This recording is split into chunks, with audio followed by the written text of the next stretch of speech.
En 1915, le poète Guillaume Apollinaire écrit depuis le front à Madeleine « Je veux te sculpter une bague très pure, dans un métal d'effroi ».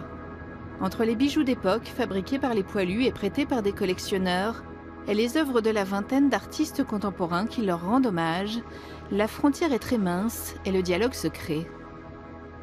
Tous les créateurs qui ont travaillé ont été véritablement très inspirés en fait et très émus. Vous avez une créatrice qui avait retrouvé un quart de son grand-père et qui a décidé de faire des broches en reprenant un peu les dessins qui avaient été faits sur le quart. Et finalement, nous, on a retrouvé en même temps un quart allemand qui était quasiment le même, qui a été fait dans une tranchée en même temps et peut-être à quelques mètres d'écart entre l'allemand et le français. À partir de 1915, les bijoux de tranchée deviennent une industrie avec même des contrefaçons. La propagande les utilise pour valoriser l'image des poilus courageux et créatifs. Artak Tadevosyan est arménien. Son village à la frontière entre Arménie et Turquie est sous tension, gardé par des soldats russes.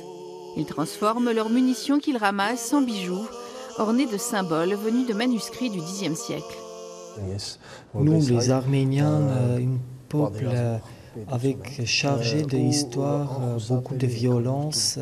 Chacun de nous porte cette mémoire très chargée. C'est pour ça que j'ai décidé, une fois trouvé beaucoup de restes de métal comme ça, j'ai décidé d'essayer de sublimer, transformer tout ça en bijoux pour passer un message de non-violence et plutôt pour l'amour de l'esthétisme, l'amour de beauté.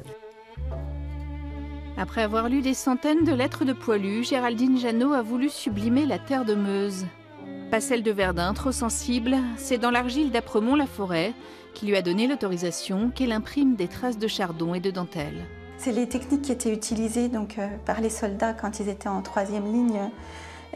Ils utilisaient ces techniques de poinçonnage, de modelage et aussi, oui, il y a l'empreinte du temps.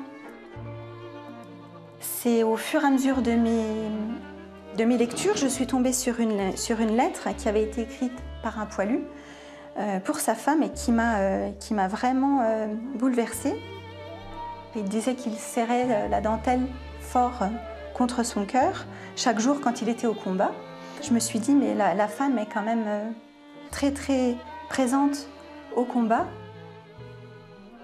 Il y a une émotion, il y a des gens, il y a des vies qui sont derrière ce sujet, cette thématique. Et c'est bouleversant, toute cette histoire, c'est notre histoire.